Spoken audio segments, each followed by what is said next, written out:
biri like dada cyitaba Imana numvishe yari ubwo ariko nari nkiri umwana nta nshingano nari mfite navuga ni mama arahari shaka ko ndavuga uti ikintu cyose cyaba mama arahari arankiza cyangwa arana abana ariko ubu ngubu like byampaye nyine gukura ahubwo cyane byamaye gukura cyane ntaho ndi Chris ufite 24 like I'm someone else nyine bitewe n'ibiri ku ruhande navuze so byangishije gukura ubwo bwoba kandi manumva yuko ngomba kubukoresha neza kuko hari ababa bagutegereje who are looking for you like who be like Chris na ajya hasi natwe turajya hasi niki kintu mukumburaho cyane shanta nago na listing ikintu kimwe kabisa byonyine kumwumva avuze mba numva nyine nshaka nko kuri rinding ngo numva ijwi rye surrounding yabaga arimo nyine ukuntu habaga hameze yavugaga gute tu it's a lot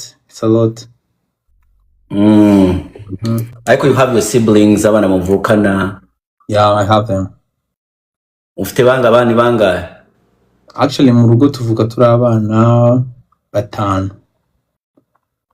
ukaba wakangahe yende wa 4 second last second last yego ese Chris urabizi ko abahanzi bo mu Rwanda bose nta cyongereza bazi kuvuga ayasha ariko hapo tukamubwiza ukuri nitukanaseka umuntu uri kuvuga icyongereza nabi man kuki man ari ikintu cya kimbabaza ujye ubona nk'iyo umunyarwanda umuntu hanze nk'umuzungu atryinze kuvuga ikinyarwanda akabyica ukuntu twumva ari byiza tukishima and bro wowe wavuga icyongereza ukakica ugasanga baragusetse ngo wakivugira ikinyarwanda you have to try things wakotora utako none mu kinyarwanda se ko dukotora ubwo niguze utakotora mu cyongereza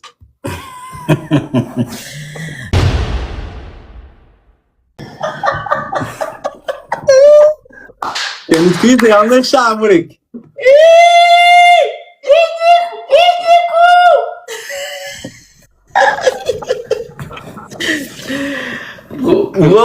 wowe ninde muntu uvuga ngo ni mpalisti y'abantu bashobora kuba bazi kuvuga icyongereza mu bahanzi nyarwanda mani barahari benshi harimo like Bruce harimo ninde Bruce uhe the first Bruce Melody okay Bruce Melody Senderi na bijo twatiri kumwe numva kivuga fresh bya atari na Kivumbi King Kenny Keshad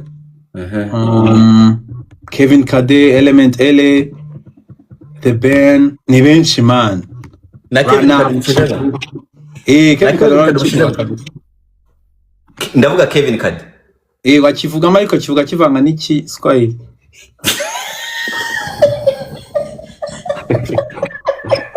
man barari man Shafi ni benshi cyane Kevin Kadeya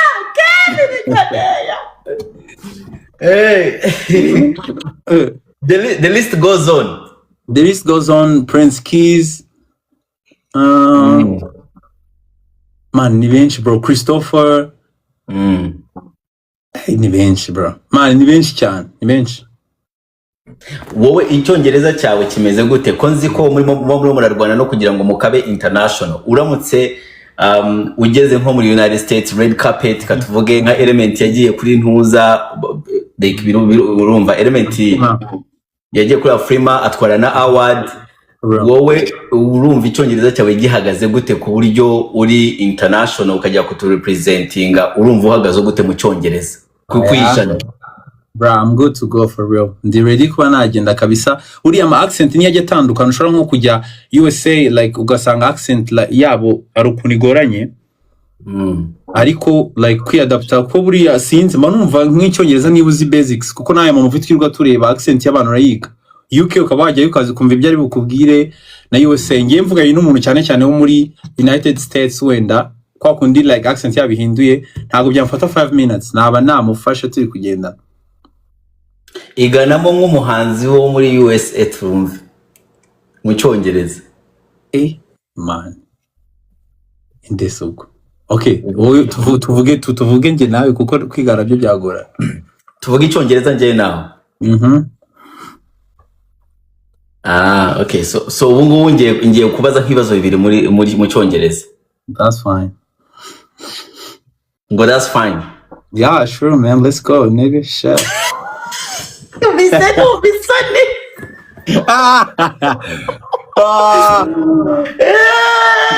Man, ko nitaraza dutima nkabona turi kuzenguruka bigende gute? Banyarwandakazi, Chris Easy nkuko mwamubonye ntabwo aza gushobora gusabiriza, ni njyewe uza gusabiriza ariko unsabiriza mu izina rye, mumumpere. Ndashaka ko Chris Easy aza kuva hano afite ibihumbi 10 by'amacoins. Mumbabarire ni munsebye. Mukomeze mumutemo amagalaxy, amamanegani, abakobwa muyakureyo, dore n'ubundi muhirwamo abantu batayakwiriye. Chris Easy niwe yakwiriye.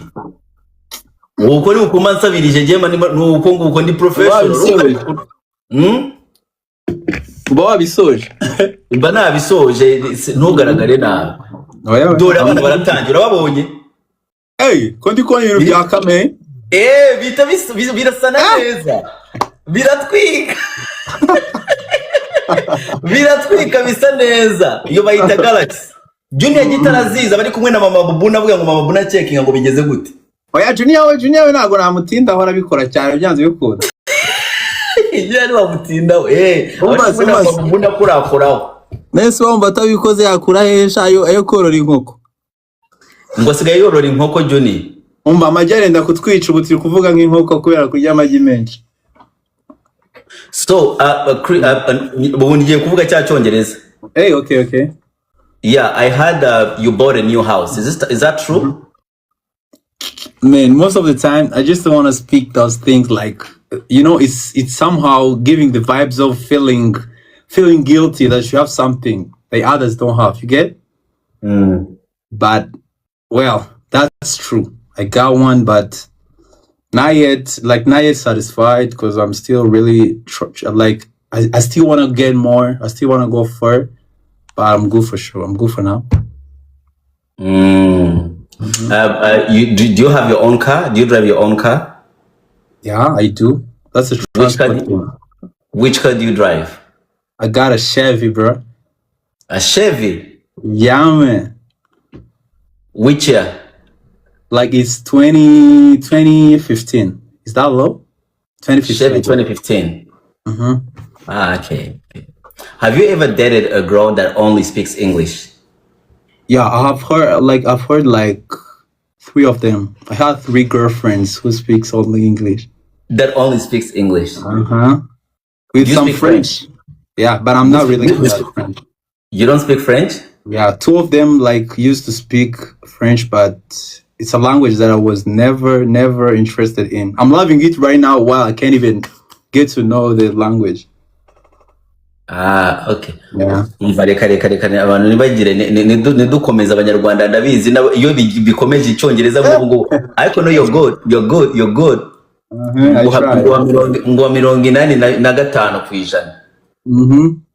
Urabona muri iyo accent nk'iyanjye. Oya, yego.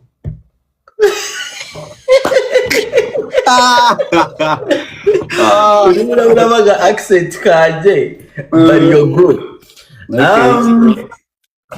Nina, abantu murimo muhaye Chris Easy amagifting ngomba kubashimira. Ima, Nina, AM, Jessica, Muzey Jackson, Dodai, Ineza Diane, Adeline, Lily, Byiringiro. Mukomeze muhe magift guys, mukomeze muhe gift nyinshi. Ave hano afite ibihumbi 20 cyangwa afite nk'ibihumbi 30. Junior ibyo yagiye yatwaye ko Junior sakora iki ko n'ubundi Chris Easy uziririmba. Nze sibuzi. Junior nta kintu afite akora. Mukomeze muri Chris Easy ave hano afite ibihumbi 30. Ibihumbi 30 ni ukuvuga ko umva nguhaye interview ukava no kuri interview ufite nibura n'ibihumbi 200. Urumva ubu umuntu utangiye kumabaga abo ni abakobwa. Mujugumire ndabinginze ni mujugumire. Ni mujugumire. So Chris. Yes. Iyi ndirimbo Chocolate indirimbo nshasha ni iki kiri special wayivugaho ku giti cyawe? Just the fact ko ije after a very long time udakora song yawe nka single. Well, navuga kuri Chocolate, like it's one of my favorite tracks. Navuga ngo nakoze iri muri nkunda cyane. impamvu nyikunda nta kindi nuko dufitanye amateka. Ni indirimbo navuga ngo niyo naviriyemo mu bihe bibi mvuga nti I'm now Chris, ni Chris wo kugaruka mu bantu banjye. So ikindi cya kabiri nuko creatinga twumvishije iri kuzana sound cyangwa se feeling y'indirimbo yari ikeneye kuri Chris Easy. I don't know ushobora kunkorera, ushobora kungezaho wenda nari expecting right now, but numvaga ari indirimbo nkeneye nge nka Chris Easy. Kuko I feel like ntabwo abantu banjye ngomba kubagumisha hano hamwe duhore muri pop hahi and sometimes we fall in love, we come back to the club bikivanga nyine. And something else nuko ni indirimbo of course niba ufite umusheri wawe ni gakara karimbo kabaryohera cyane cyane muri no minsi turimo Valentine's thing. Yeah, ufite ka chocolate. Anyway, so hari ikintu kimwe twavuganyeho ejo ngiye na Junior Giti. Yego. And then numva Junior hari ukuntu yakivuzeho, ndaza kukubwira icyo Junior yavuze urangiye kumva answer yawe. Ejo Junior Giti yavuze ko ari wo muhanzi wa mbere mu gihugu. And then yabivuze ashingiye kuri ibi bimenyetso. Yavuze ko wagiye Burundi ukora one man show uri wenyine. Uvayo ujya mu Bubiligi ukora one man show wenyine. Ngo kuri Iwacu na Muzika iyo hari indirimbo zawe abantu nibo ngo nizo bashoboye kuririmba zonyine ngo bazi kurushiza abandi.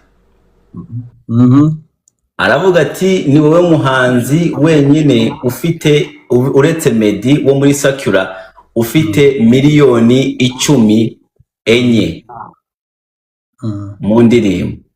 Noneho ahitarangiza avuga ati ngo ni wowe muhanzi wa mbere mu gihugu mu Rwanda. Wemeranya nawe? Umva icyo nabanza kuvuga. Abantu bari hano hanze niba uri n'umuhanzi ukaba ufite team itumva kuri uwa mbere ufite ikibazo, sintekereza ko ari n'ahantu ibintu byanyu byapfa kugera. You have to believe in yourselves, nicyo ni icyambere. So when I'm with Junior, ndi kumwe na Dylan, ndi kumwe na team yanjye yose, of course Chris is the first artist mu Rwanda, urumva? But ninjya kuri perspective yanjye nka Chris Easy no nk'umuhanzi uri hanze uri kumwe n'abandi bahanzi. Urambona nta muhanzi wa mbere ubaho ngo this is number 1 artist. Impamvu kanziguye buriya njye impamvu aka kanya nashobora kwigereranya na Meddy, nashobora kwigereranya like muri reality, nashobora kwigereranya na King James, nashobora kwigereranya na The Ben na Bruce Melody n'abandi bakoze kera, nuko hari retari y'igihe kinini cyane bakoze nge ntari mpari. Bishoboka cyane yuko iyo myaka iyo yimpa nkaba naratangiranye nabo aka kanya nari kuba nkoze nk'ibyo bakoze cyangwa nararushijeho cyangwa barandushije ariko turi kumwe, you get. So ibyo bintu tuvuze ngo ubwo muntu wa mbere ni nkaho twaba tubogamiye ku ruhande rumwe, twaba twirengagije imyaka 10 n'ingahe yose yari muri ibyo bintu ngiye ntaraza ntari. I believe yuko umuhanzi wa mbere aba uwa mbere bitewe n'icyo yakoze, bitewe n'imiziki yuko imeze, bitewe n'ibyo ari gukora muri aka kanya. Kuko nkuno mwaka Chris yaramaze adakora neza cyane. Ntago kuri charts wajyaho ngo mubone ngo ni uwa mbere atasohoye indirimbo. Ako niba nayisohoye ikabiri gutopinga charts, that's the number 1 artist ako kanyu hari nyine. Yeah, that's what I believe. Umuntu abo wa mbere bitewe n'ibikorwa yakoze n'igihe yarimo. Having said that, ko ndaza guturuka aho ngaho mfate ibindi bintu nanone iki kibazo nakibajije Junior. Namubwira ati Bruce Melody na The Ben na abantu baguma hano bavugwa ukavugwa hariya bafite n'amafaranga bayashyiramo bakagira iki ugasanga muri showbiz bameze nkaho bashyizeho igicu cy'abandi basani. Uremera ko iterambere ryawe baba bafite uburyo bari limitinga kubera baguma bavugwa ahantu hose? Ntago mbyemera kuko yaba umuhanzi wese niba Bruce Melody na The Ben bari kuvugwa cyane, ntago bikuraho Chris Easy ibyo ari gukora cyane ibyo ari gukora. Ahubwo ikintu navuga n'abahanzi batoya titukigere ndugashaka kwitsindagira ahantu bro. Abasaza bakoze ibintu imyaka 15 uri ko nkibere wowe urashaka kwituza ku kanya ngo toping ibyo bintu, ntago bishoboka. That's the truth. Ahubwo ngiye ikintu mitanekiza nka Chris Easy mitamvuga na ese after that what am I gonna do? Shokora ndayikura yo kugira ngo yitiza itoping a chat. That's an example. nicyo banikeza ko umwaka utaha actually niba nakoze ibikorwa biruta ibyabo I will be the one doing that instead of them. Abantu bari batangiye kuvuga ngo nawe ngumeze nka The Ben ngo uri umunebwe ngo iki niki. Ese uremera ko The Ben bavuga ko ari umunebwe? Ese bashingiye bavuga ngo n'umunebwe? Ngo akubite ngo imyaka ngo nk'ibiri badashoye indirimbo ngo akaza. Ariko abantu muri muratanga gift muri muri za Chris Easy murakoze. Ima thank you so much. Ima 22 thank you so much. Ntabwo tuza kuva hano tutageze ku bihumbi 30 guys. I'm telling you. So mutanyi mubikore vuba ni mumusebye. Kubera ntabwo uza kuva hano atabigezeho. Urumva? Wari murambwira, wari muransobanurira. Yandi kuvuga ni umuntu ushobora kwita umuhanzi umunebwe buriya ni nkawe aba blogger nakubwiraga bavuga ngo abantu ngo barasabiriza ngo melody ya Jana kuri live ngo ari gusabiriza. Ntago nemera yuko umuhanzi abo umunebwe kandi waramumenye. Ndumuzi ko buriya sireba hari indirimbo zijya ziba hit turazigira ariko ugasanga wowe ntuyikunda cyangwa ni umwana waje kubita igihit kirasaza abantu then from nowhere ukibaza si umwana yabigenje ati ngo yayiguyeho bro. Sinzi niba ujya mu studio ariko of course jyayo nta muntu ushobora kugwa ku ndirimbo nziza nta ndirimbo igwaho ntago ari luck ni ugukora nyuma yo gukora hazamo n'umugisha w'Imana ariko bigendana no kuba wakoze. The Ben kuba ari hari yamaze imyaka 10 ninga ariko ari on top umuzi ntawe yagiye umuntu abo munebwe gute se wamara iminsi 2 udacuruza se mu iduka ryawe ntuhombe ngo usohoke impamvu atasohotse nuko ahari. Okay. Guys njye muramwumvise Chris Easy we arahakana aravuga ko The Ben atari umunebwe. Ariko ngo wari umaze kuba uri kumwe muri studio na The Ben? Yego nk'inshuro nk'ebyiri cyangwa 3. Ariko baravuze ngo aruhavu. Ababivuze se bamukoreye indirimbo araruha. Ni Kizi wabivuze? Kizi? Kinyo. Okay, urani nganyumvi. Urani producer nacyo narenza kuvuga ngo uri bari producer we ntinde wo kuza ngo makane nge nabyo nabonye.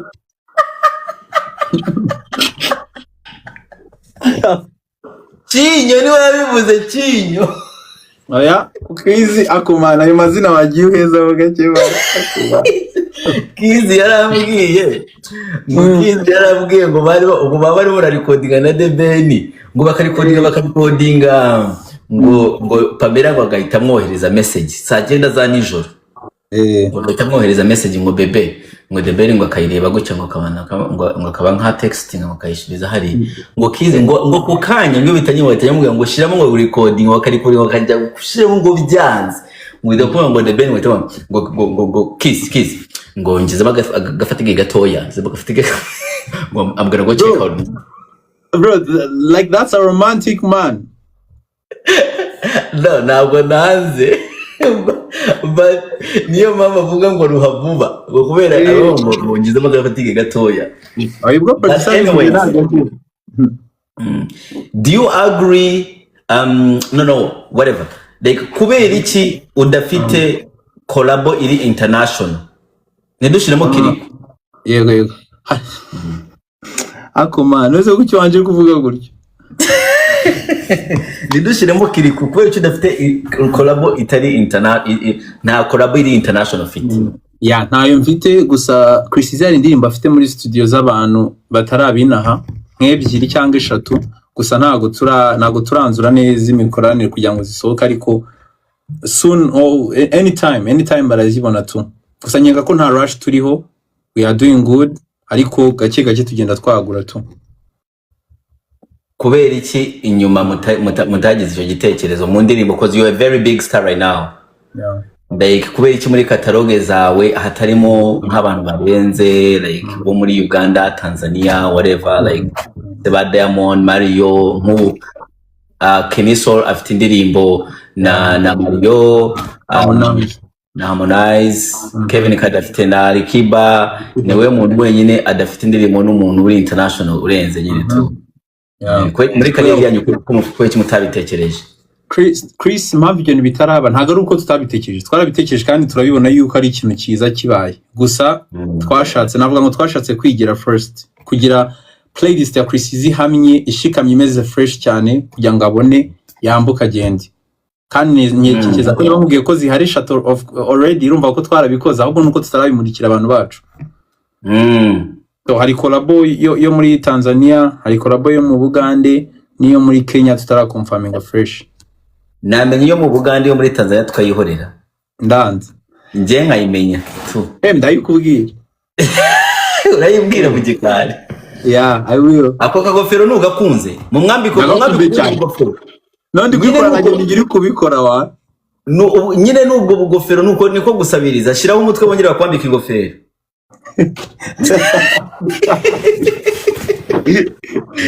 Bazo gusabiriza. Bamushiraho umutwe gutse tubabwire bakwambika ingofero. Ako durekera iryo zina man. Ko kugusabiriza man. Uziko abantu basika tugite ku blessing. Ngira gutse to ku blessing.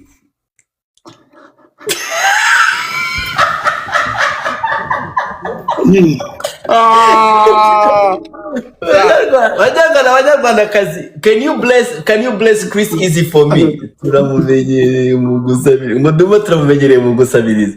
Okay banyarwanda ntabwo ari ugusabiriza, can you bless Chris Easy for me? Dore bamara kwandika ingofero. Mumwambika izindi ingofero. Ama baby lion na malaya n'ibintu byose ama gift ari hano yose Chris Easy akwiriye ama gift mu mpere Chris Easy. Ingiye ingofero muri murayinyambika mwanyambikiye Chris Easy. Ingiye deje yanjye ndayifite mwanyambikiye Chris Easy ingofero mwe baby lion guys. Mumuhe.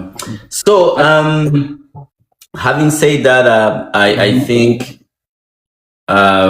injewe I will thank you like umuntu ushize itafari rinini kuri kariyeri yacu. You have izo ndirimbo ni ufite miliyoni 10 enye bro, it's a very big thing for real. Kandi I think nyine nka Junior Gitejo yararimo aravuga ati abanyarwanda iyo utivuze ntabwo bazakuvuga. Like barabireba bakabyirengagiza ukajya gusanga bari barakurutisha abandi bantu baje nk'ejo. So I feel njyewe I think ushatse wavuga ko uri umuhanzi wa mbere mu gihugu. Of course. Shaka kubitubwira se? Of course, Chris is the best artist. Like he has Chocolate. It's now the #1 song on Audiomack within 2 days, 1 day and hours. So what? Reka tubanze tushiremo Chocolate guys muyumve, meanwhile tugaruke nanone dukomeza questions nk'ebyiri za nyuma. Chris Easy yigendere n'ubundi ntabwo Chris Easy aza gushobora gusabiriza ariko dusinde kwibagirwa. Ari ikintu nshaka kuvuga turi kumwe ariko dusoje tu unyibutse. Dusoje? Yego. Ai. Twagiye